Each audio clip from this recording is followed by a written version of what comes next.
Hello, my friends, Evolutionary Energy Arts family out there. Hello, hello, hello, you guys. It's great to see you again. Hopefully the room will start filling up. They've changed the settings again on the lives, so I don't know. I don't see where we're live, but hopefully we are. Yeah, it shows that we're live, but we'll give it a while. I'm sure it'll take a little bit before people start coming. And we haven't been live. I think we did just one live in like the last 2 weeks with being on the road and all. So we'll see if this gets rolling or not. Very, very odd how they're always changing settings and things. It is, it's almost like they don't want you going on live and talking about the truth and stuff. They make it as difficult as possible. For sure. Okay, I see 2 now. They definitely do. So there's so much going on right now out in the world. And before we get into this subject, which I think is going to be fun, talking about all these water beings like mermen, merwomen, things along those lines. There's legends all across the world. We see that there's a universal. There we go. Universal legend for so many different things. Like you find Bigfoot creatures all over the world, and we find beings that live in the sea all around the world as well. We do. And, all the millions and millions and millions of reports of these beings, they can't all be lies. There's got to be something there. And we're taught that there's just nothing there. So it does show that we're live. There it is. Okay. Sorry. We are looking like we're live, but we don't see anybody here yet. So we'll see how they see as they come here. A few people are coming. I don't see anybody in the chat though, which is weird. Just the sassy one. She's like always in everybody's business anyway. I don't know about her. I don't know. I'm going to start some rumors. So it's fascinating to get into these myths, because at the basis, okay, there's Mark J in the house. There is a basis for all these somewhere. And I don't really buy that it's, just anthropomorphizing something, like taking something and making it, taking a natural phenomenon and making it something other, making it human, basically. Yeah, it's just, there's just so many stories. There's too many stories to just discount everything. This is a vast planet, and I think we've explored less than 10% of our oceans, or some say 5%. And, it makes you wonder what else is out there. Yeah, 5% is what I've heard.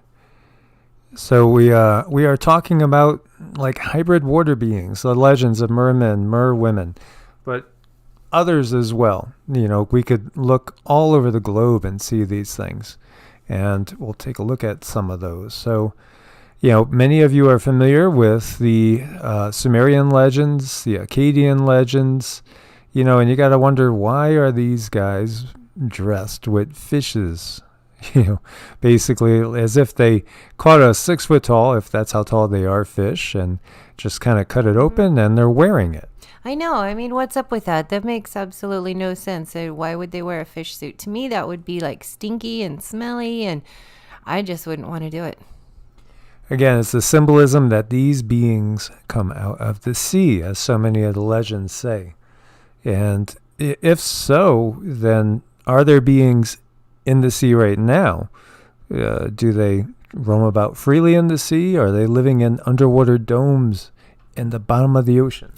Honestly, I do believe that there are beings that are humanoid in the sea, because water is everything. Water is like the very glue of life. Water's, you really need water to start any kind of life. So it would only make sense that in the water there's every kind of life. Most definitely.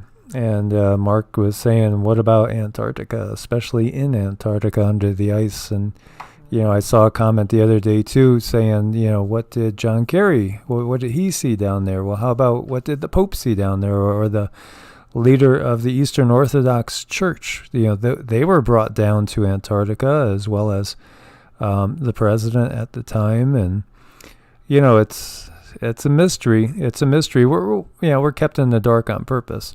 So, if you look at this, we got the symbolism of the wings, the flying disc.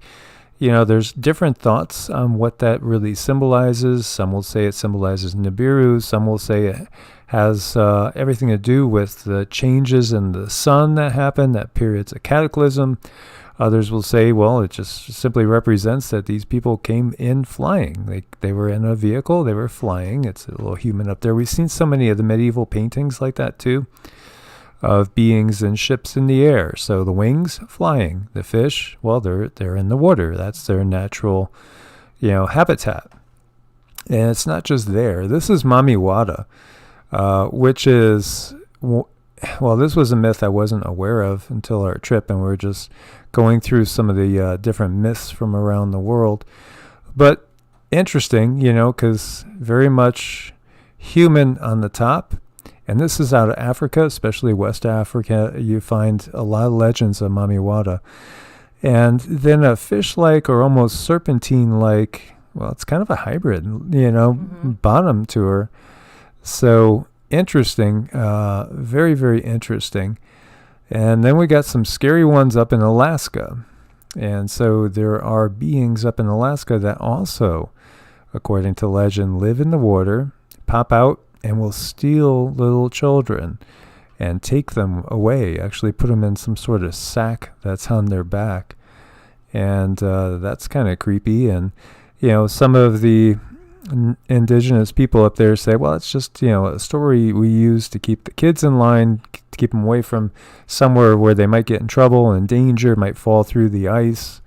But is there truth to it? Because, Alaska is really interesting, and we're going to talk about that a little bit more. This is really a creepy looking thing, is it not? That's terrible. Now, when I see this, there's something that triggers in me, and it tells me I've dealt with this thing before, and it's very powerful, very nasty. It doesn't play nice. I don't have a name for it. It's just the vibration that this thing puts off. It's nasty. It certainly is, and thank you, Candace. Glad you're here. Much love. And I see Kim's in the house, too. Much love, Kim. Good to see you. Rosanna. Good to see everybody here. So, yeah, this is a really interesting one. We're going to take a little more in-depth look, and this is another version of Mami Wada, and interesting to see. She's very traditional mermaidish and wrapped in a snake. So is that symbolizing the Kundalini? What exactly, I wonder, is going on there? Well, the snake represents the Kundalini. It also is represents wisdom. It represents a lot of different things. So I feel there's layers of information there. And then, of course, we have the Nagas of the Hindu tradition. Not just Hindu, too. I mean, Nagas are known all over Southeast Asia. You'll see a lot of representations of them in Thailand, even Vietnam, and Cambodia as well, Laos, and definitely in India as well. So they're a fascinating thing to get into, because the Nagas are to be really respected, and that's what you get with Mami Wada. That's what you get really with pretty much all these water beings. They're to be respected, almost feared, most definitely, handled with care. Mm-hmm. It's like they're entities that there are beings that you don't want them to get mad at you. You don't want to disrespect them.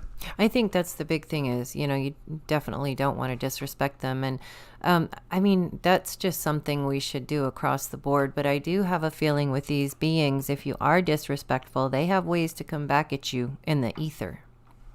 Yeah, and so that gets me to saying and thinking is, are they beings that are typically more on a different dimension? And it's only certain times that we're able to see them. And so think about this, there's all these legends of all different sorts of beings, fairies, gnomes, elves, sprites, all different types of beings. And you think about the different ages, the fact that we're in the Kali Yuga, we've been in the Kali Yuga, we're coming out of the Kali Yuga, which is a dark age, an unenlightened age. Whereas in the Golden Age, the gods are right here with us, according to the Hindu tradition. The gods are right here with us. It's like we could see them. We could communicate with them very easily. So when we look at the fall of man, and I personally view the fall as basically being a fall in consciousness. And, it could be related to density. Again, like getting into a heavier existence, and we lost, in my opinion, we lost our ability to communicate with the beings that are here, are around us. Although I do think there were some here in the past that are not here right now, but perhaps are returning now as we speak and are starting to make themselves known too. Yeah, and I think it has a lot to do with us remembering who we are. What lineage are you from? What is your soul stream? And the way we discover that is by going within and having self-realizations, because I do believe these gods had different abilities, or ETs had different abilities, different strengths, did different things. And and we are all different too. So that's why I think it's really important we learn about ourselves. Cindy and I have had some really interesting experiences. We shared briefly one of them. We've seen a lot of different beings together. We've recognized when there's discarnate humans that have been around. And like one time we were filling up water to haul water to water the garden, and I saw a discarnate woman dressed in a red dress walking down the alleyway, and it was clear. And again, one of the things that is happening that I'm noticing, there's that which we can see with the physical eye, and then there's that we see with the third eye. And then I think as time goes on, and perhaps we kind of open things up even wider, they're both on at the same time, and that could get a little confusing because you're not sure whether it's real or not. Well, I mean, it is real. It's just, you're not sure, are you seeing something physical, or are you seeing something with your third eye? I've shared that I've been able to see energy for probably like 32 years, something around there. See the life force around me all the time. Sometimes see beings manifesting almost as like the white fuzz on a TV, energy pattern in a humanoid shape. That I've seen for a long, long time. And also see beings with different colors. Like I could tell when it's what we would call a Davic being with a certain color, mostly magenta-ish, sometimes almost like a peachy type of color. Whereas, the darker beings actually can appear like a black hole, completely blackness, and then a lot of times the human discarnates appear more of a grayness, a gray shadowy type of color. But this is different because now now Cindy's always been able to see clearly, discarnates, ghosts, what we would call ghosts, clearly. And there's been many times when she said, "Did you see that old man walking on the road in the middle of the desert?" And I would be like, "Yes." And maybe I said no sometimes because she was actually seeing a ghost. And we went past a really horrible accident, and it was just a head-on crash. Obviously, nobody could have survived that. And I think I said something to that effect, and Cindy said, "Yeah, he's standing right in the middle of the road, and he just doesn't understand what happened," because she could see, the person still being all confused on the other side. Yeah, that did happen. Actually, it was sad because it was 4 people, and I found out later that the 3 that I saw that were standing around confused, those ones didn't make it at the hospital. So that was disturbing. And so when we look at the Tower of Babel, for instance, before, at one time, all of man was united and they could all understand each other. There is the thought that that might have been when we were in a higher age and we were able to communicate telepathically. And then we have the fall, and we go down, we lose that ability. Or perhaps some of our quote-unquote junk DNA was inactivated at that time by a certain group who shall remain nameless. Anunnaki there. It's interesting. It's really, really interesting. But the thing is, we're changing. Our consciousness is changing. And as I was sharing with you guys, Cindy and I are seeing, really seeing clearly other beings all the time. Like today earlier, I said, who's that? And who's that over there? And because I got the impression of kind of an elementalish being, kind of like an elfish, what we would call like an elvish being. And she said, yeah, that's an elf over there, or an elvish type of being, but it's not Larry, who was the one that was always hanging around. We named him Larry. And we could both see him. And then it was about 3 nights ago. It was really wild. We were in, where were we? We were around Socorro, New Mexico. And just, I woke up because I was sleeping, but I don't think I really was sleeping. I think I was actually out in the Merkaba, and this being saw me and was staring at me and was like really curious, intrigued by me. And I didn't. You don't think about what you look like to other beings because, you automatically imagine yourself as you are in a physical body. But if I was in a Merkaba, I would appear to be more of a ball of light, interesting light. And it was like he was confused and curious and was like looking at me, kind of perplexed, and then just started walking closer to me, like analyzing me. And then, because he was a really odd looking, or he or she kind of had feminine vibe to it. And it was amazing, the detail I saw. I don't see detail like that in dreams. I mean, it was just so vibrant, and it was so 5D-ish. Everything looks even more vibrant than it does in regular 3D.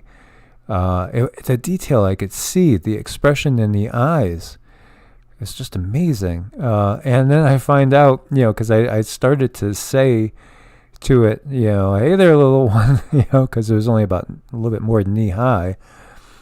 And I spoke out loud, and then Cindy woke me up, and then I started to tell her what I saw, and she said, that is crazy because that's exactly what I was just looking at. Yeah, that was really interesting because it was something that was looking in at us, and I was trying to sleep, so I stopped looking at it. I don't know how I do that, but I do.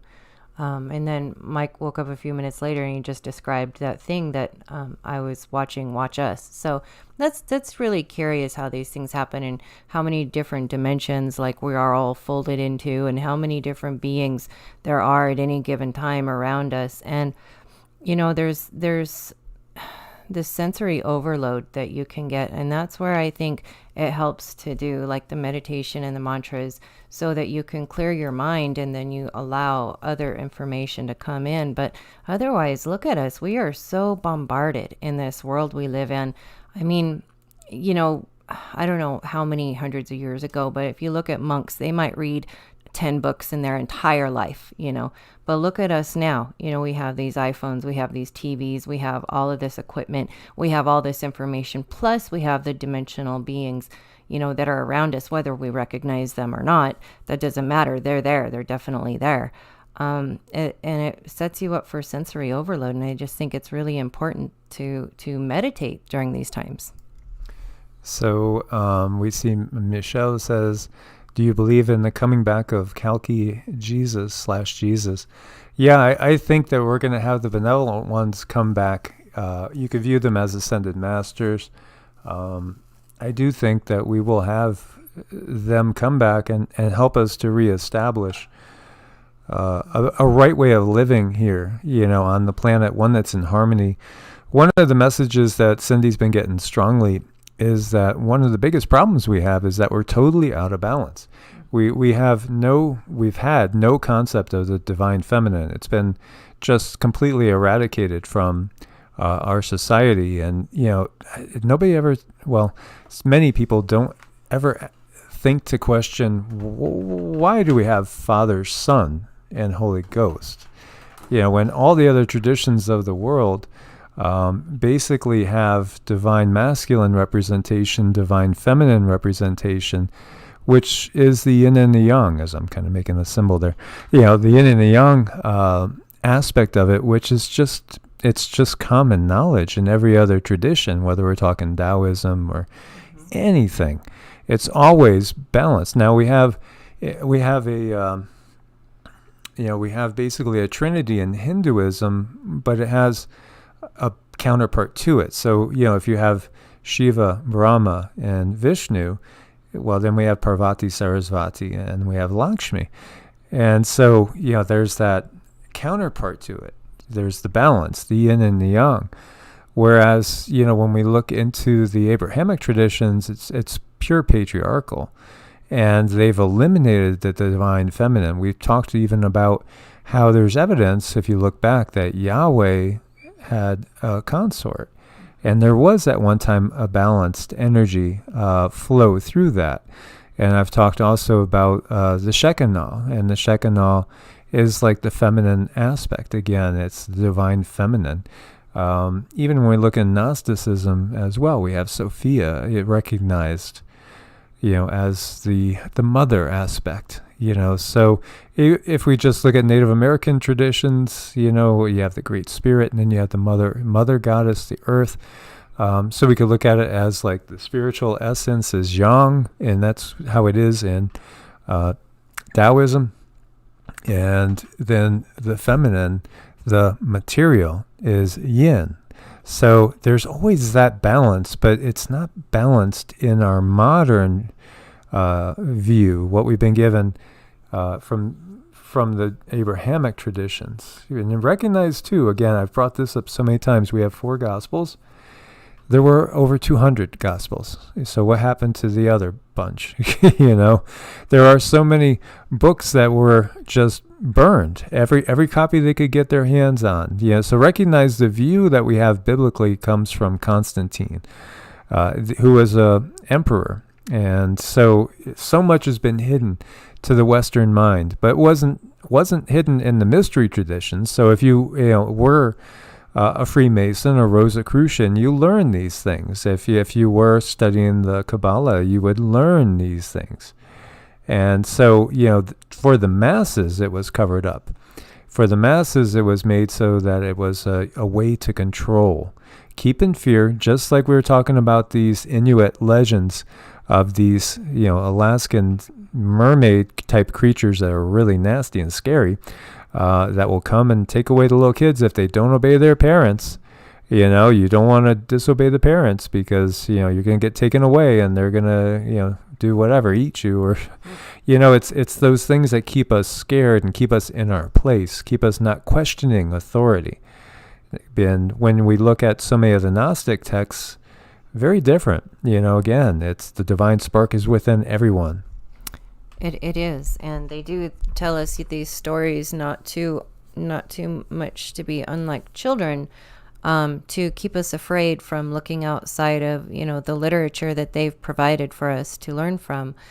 I used to go to church. I tried really, really hard to be a good church mom. I volunteered at Sunday school. I did all of these things, and I just knew that there was something wrong. I was missing something. Something wasn't right. But I tried to fit in anyway. I did my absolute best because I wanted to be a good person. But what really kept haunting me was the fact that, okay, why do I love astrology so much? Why do I love the tarot so much? And why do I love all of these other occult things so much? And why do I love to study it so much? And then double talk to myself, well, you must be bad because it says, you really shouldn't look at that stuff in the Bible. And finally, I just, I started waking up, through YouTube a lot, like how you guys do it. And I just put it all down. I just stopped being afraid, and I opened myself up to, anything that was occult or secret. And it was the best thing I did in my life, but it was also a huge decision that I had to make, because you're going against your belief system, something that you were raised with, something that has been ingrained in you, hardwired in you. So it's not an easy thing to do, to wake up. It is. And when you look, and again, yes, as one of the comments that Mary has taken on, that missing divine feminine in Christianity and in Catholicism. Some have looked at that in that aspect of it. And we see Owans here, and we also see Owans is very, very similar to Dagon. And, this is why the Pope wears the fish hat. This is where that symbolism comes from. And he's holding a magic wand, and he's got his mani purse, just like the same things we see in Sumeria and Acadia as well. Mermaid tales do appear all over the world, everywhere, and different names, but everywhere you look, there are these legends everywhere. Often it is thought that they are protecting the sacred, equated with the divine feminine again as well. You just see all these same mythos everywhere. And with the mermaids, they could be very, very enticing and lure sailors into crashing on rocks and things like that. Kind of like, just a typical younger guy that's like all driven by his testosterone, walking down the street, and then a beautiful girl goes by and he just follows, her with his eyes, and he walks into a sign. Same sort of thing. But we see also these legends of the fairy folk too. Like there's the legends of the fairy mounds and people losing time. There's just lost time. There's legends where people get captivated by one of these beings, and then 20 years have passed. And so what happened? Where'd they go? Did they go into a different dimension? Are they entering some sort of portal, some sort of vortex, and going somewhere? Really? Going, even physically going somewhere? Or they just go into a trance? It's fascinating to see that in these legends, you're taught to be very, very cautious and have respect to these beings. Be aware, too, that they can have tremendous powers over you. So we see myths of mermaid is popular all over the world, but the African water spirit Mamiwata remained respected and celebrated from the time before the African nations came in contact with Europe, through the ages and even up to today, where she is still venerated in West, Central, and Southern Africa, and in the diaspora to the Americas. She is represented as one of the most powerful goddesses in the African religion of Voodoo, I should say, and is celebrated as a goddess that must be both loved and feared. So, as with many other old mermaid deities, such as Assyrian Astarte, Babylonian Ishtar, and Greek Aphrodite, she is regarded as an immortal spirit that personifies polar opposites, such as beauty and danger, natural force and healing, wealth and destruction, health and disease, and inability to follow ideas of good and evil. As those old mermaid deities, she is incredibly powerful, dangerous, pleasant, sexual, and able to destroy anything in her path. So often portrayed as a long-haired, beautiful mermaid, half human, half fish. Sometimes she could walk on the earth in a more human body, but she never transforms completely into human form, always showing herself as a deity. So her clothes and jewelry are always new, shining, impossible to replicate. And she can be seen carrying a small mirror, coiled snake that twists around her waist, breast, and head. The wealth symbolizes the wealth and beauty her followers can achieve. And interestingly, her skin is fair and light, which is uncommon in the African pantheon of deities. Colors of Mamiwata's attire carry great significance in African people. Red symbolizes the color of blood, violence, and death. White symbolizes spirituality, beauty, and female body. In the mermaid form, she's always represented naked, sometimes combing her long hair and looking at herself in a golden mirror. So pretty interesting stuff. Really, it is kind of universal. There is a commonality there too. As far as that, just like with the Nagas, you better be respectful. You want to, if you could gain their respect, then they could be beneficial. And recognize again that I think in the Western tradition, we've kind of gotten everything to be totally black and white instead of, different shades of gray so much, because we're basically taught, there's God and then there's the devil. There's the two extremes without much in the middle, and so in these traditions, these beings you could kind of view as being very powerful. They can be malevolent or benevolent. It depends on how respectful you are of them. Well, yeah, I mean, to me, it's how respectful are you. Also, it's what's their agenda. If there's a reason they've stuck out at you in their life, maybe you should look into that being. Maybe you should study them more. Maybe that's part of your lineage. And that's why I think they do come into our lives in different ways, whether we accidentally run across a book, with one of these deities in it, or we're just, something just jumps out at us and it's like, oh, wow, that's interesting. These are how we discover who we are. That's how we discover our lineage and our soul families and stuff like that. It's just a lot of curiosity, what jumps out at you, and, what do you make of it? Yes, very much so. So, was it David or? Okay, no, as Mark says, the book of Enoch says 200 fallen angels. Yeah, I'm going to go deeper into that because, I've gotten actually more and more suspicious of the book of Enoch, honestly. Because what it's doing is it's portraying, everything again as being evil. When we see the legends around the world of a lot of these beings teaching humans, how to do things like farm and agriculture, and how also in many cases to heal things. And so I think that view that there's 200 fallen angels, that's it, there's the regular angels up in heaven, and the word angel itself just means messenger. And, it gets to, it doesn't delineate enough. And it gets us thinking that everything other is evil. And I think that's the point. And especially when we start looking in and saying, okay, well, where are the copies? How old are the copies of what we have? Is there any revisions in the copies? And then you discover there's tons of revisions. There's tons of edits. There's tons of words blocked out and other words inserted. So then I think that's part of the whole process of getting us to think a certain way. When the rest of the entire world has these legends of these beings, and many of them are very benevolent, and we see, we look at the Hopi prophecy, and after everything's done, they return, quote unquote, and help us to live in harmony again with the earth. Mother Shipton talks of a silver ship that lands, and humanoid but not human beings come out and same thing, teach us how to live in harmony, help us put the pieces back together.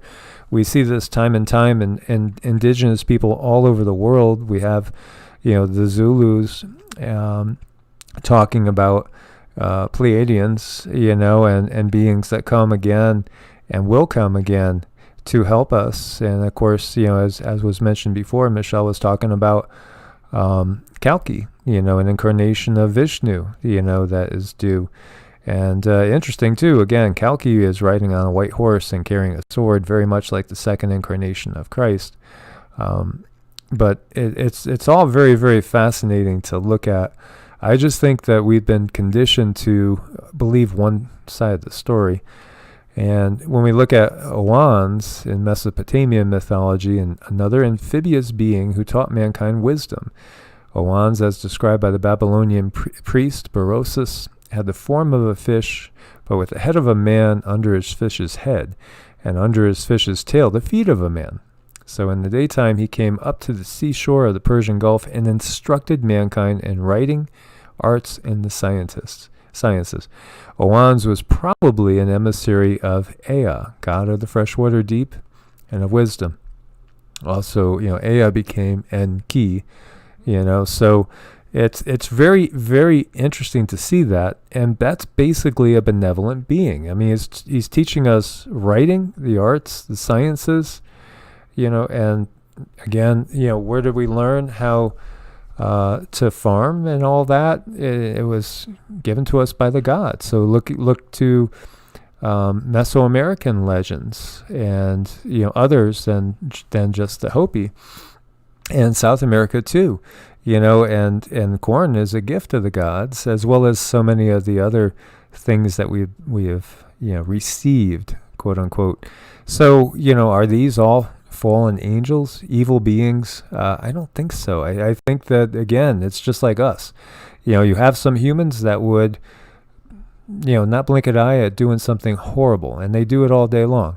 And then you have some human beings that are as saints, as what we would view an angel as. So I think it's as above, so below. These beings are just like us in many cases, just more advanced. And when we see the Nagas, they're in Hinduism, Buddhism, and Jainism. They're a member of a class of mythological semi-divine, like demigod beings, half human, half cobra.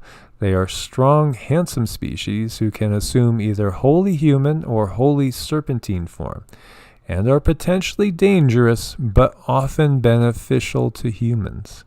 They live in an underground kingdom called Nagaloka, or Patalaloka, which is filled with resplendent palaces beautifully ornamented with precious gems. The creator deity Brahma relegated the Nagas to the nether regions when they became too populous on earth, and commanded them to bite only the true evil, or those destined to die prematurely. They are also associated with waters, rivers, lakes, seas, and wells, and they are the guardians of treasure. So that's pretty interesting too, because there was I'm going to dig it up. I did a video on it a while ago. I forget what the name of the being was. There's a interview with basically a Naga-like being, a reptilian type being. I'm going to have to dig that one up. I forget totally, but it was fascinating because they say that they were here first, and they are actually kind of a reptilian type of species. And that is why the Draco say that Earth belongs to them, because there were reptilians here before there were humanoids here, of mammalian origin. And of course, we do have our reptilian brain, and we have a little bit of the spliced DNA going. Now, I forgot, but do other animals have that reptilian brain, or is it just us humans? I did research on it too, and I couldn't find anything definitive. Right. I was looking at monkeys and seeing if they had it, and I wasn't finding anything. But it's harder to find things now because Google is wiping stuff out. Stuff that I used to be able to find, if I haven't bookmarked it or even downloaded it, sometimes now I just can't find it. It's like crazy. They are doing such a book burning on the internet.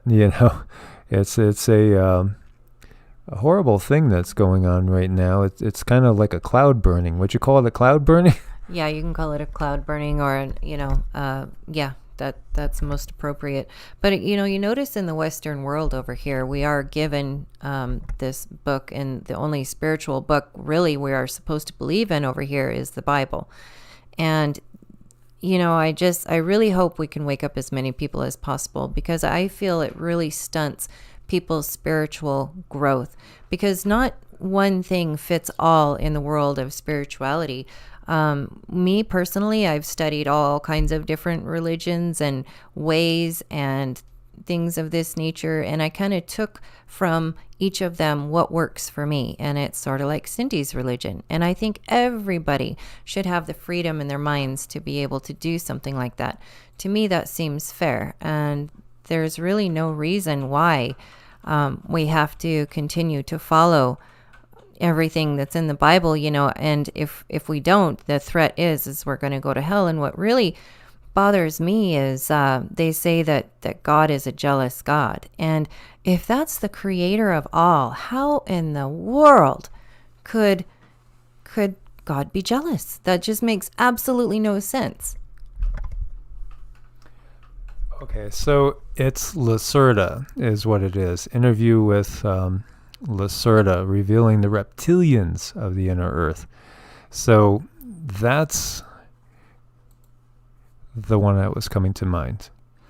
And it was really interesting because, basically, again, the point is they were here first. And it goes along very, very much with, very, very much with the Hindu legends that these reptilians were here first. Now they're different than the Draco, very different than the Draco. And in a meditative state, I've had one reach out to me and it freaked me out, honestly. The energy of it was as if you encountered, well, if you were just like walking in the woods and you walked straight into a bear, or if you were down in Florida and I was going to say a crocodile or an alligator, but not quite that way, in that, crocodile or alligator is kind of an eating machine for the most part. And a bear is too, but just that it had a very, very strong energy, and was definitely something that you would be very, very, well, you'd make sure you didn't tick it off. And so, this was a really interesting one, and I've done 1 or 2 videos on this, if they're still up on YouTube, because I've noticed YouTube's purged some things on their own. So this was really, really interesting. But getting back to what we were talking about with the Nagas, when we look at like a lot of the depictions of like here, we see Krishna. He's playing his flute, and the Nagas are worshiping him, and they're praising him because they recognize his, who he is, his vibration, his being as such a benevolent one that they help him. So often you'll see Sesha Naga, which is like king of the Nagas, depicted with Krishna, and often like shielding him from the sun by having his, how the cobra has the head that comes around in almost like a, semicircle. Well, shielding Krishna from the sun over him, kind of protecting him. So it's kind of interesting when we look at this. And most definitely there's something very fishy in Western religion when we look at it, and we look at the Pope's mitre hat there. And, don't forget all the symbolism that is there at the Vatican as well. Pine cones everywhere symbolizing the pineal gland. They also have Serpentine Hall, which is there. And then they have that depiction of the second coming of Christ, which looks totally demonic. There's a lot of symbolism there. And it ties back to all this. Again, Dagon, the fish god. And we could equate it to, Ea Enki. We could equate it to Poseidon, again. All these legends. And we're going to talk also about Alaska and the Alaskan Triangle. And, of course, they have Bigfoot up in Alaska, too. And as well as these mer beings that are pretty scary. And a werewolf-like creature. So it was interesting was you think about Alaska, and Alaska is just so huge, so expansive. And this is a cute little video talking about the Qualopalik, which is that mer creature of Alaskan legend that will come and steal away little children. So the Alaskan Bermuda Triangle, so to speak, goes from Barrow to Anchorage and over to Juneau. And do you know that more people disappear in this area than in the rest of the entire United States every year? Yeah, and when I found that out, I was just totally floored, because I didn't think that there were enough people in Alaska to go missing, and they're still going missing. It really makes you wonder what the heck is going on there. Most definitely, yeah. It's fascinating. It's completely fascinating. Why would so many people go missing? Well, like I said to Cindy, I said, well, think about what's there. There's tons of bears. You know, elk, moose, which would just run over you. There's just enormous. Of course, there's mountain lions, and there's wolves, and there's coyotes. There's all sorts of wildlife. And then you also take into consideration, you get a ton of earthquakes. There's volcanic activity going on. There's so many natural things, but there are other things too, because like planes have gone missing in here. Famous people have gone missing. It's really pretty wild. Anywhere from 500 to 2,000 people go missing every single year. So we see this is a place in the untouched wilderness of the frontier state where mystery lingers and people go missing at a very high rate. So some of these missing people, according to locals, are missing because they've encountered some of these beings. There was one case that we were listening to of a guy who was basically clamming with his buddy on the beach, and it was a really foggy day. And this is recent. This wasn't too long ago. It was a real foggy day, and his buddy kind of went just out of his vision, and then he heard screams, and he went running to see what happened to him. He didn't know what happened to him, if he was attacked by an animal or something, and his buddy was gone, but there were prints in the sand of very large humanoid type of footprint. And so, it was right at the water's edge. So what got him? Was it one of these mer beings that we were talking about, or was it a Bigfoot? I don't know, but it just goes to show that there's so many of these incidences where people see something or they go missing, and there's absolutely no trace of any struggle. There's no blood or broken bushes. These people just disappear. They're just gone like thin air. And not everybody can be wrong, because there's just too many of them. In 1972, in October, a small private plane carrying U.S. House Majority Leader Hale Boggs, Alaska Congressman Nick Begich, and an aide, Russell Brown, and their pilot, Don Johns, seemingly vanished into thin air while flying from Anchorage to Juneau. For more than a month, 50 civilian planes and 40 military aircraft, dozens of boats, they all covered a search area of 32,000 square miles. No trace of the plane, the men, wreckage, or debris was ever found. Where did they go? Did they go into a vortex? Did the aliens get them? What happened with them? Afterward, more planes went down. Hikers went missing, and Alaskan residents and tourists seemed to vanish into thin air. In fact, since 1988, more than 16,000 people have disappeared in the Alaskan Triangle, with a missing person rate at more than twice the national average. In any given year, 500 to 2,000 people go missing, never to be seen again. Authorities conduct hundreds of rescue missions, often returning without finding the persons or any evidence of where they went. Those disappearances are blamed on everything from severe weather to aliens to swirling energy vortexes or to an evil shape-shifting demon of Tlingit Indian lore called Kushtaka. But and that's very similar to a Hindu version as well. So it's interesting there. So, what was it? Wild animals? Yeah, I'm sure a lot of them were just wild animals. But then there's just other ones that maybe were something different. Yeah, you never know. And one of the people watching your name that was curious, you said that the gentleman suggests that maybe some of these people want to go missing. And that's possible too. It's just it keeps happening in this triangle, and it happens a lot. Yeah, as Kim says, time dimensional loop could very well be. It very well could be. I mean, again, maybe some of them want to go missing. Some are animals. Maybe some are something that, Who knows? Very, very interesting stuff. So, guys, I want to thank you for joining us.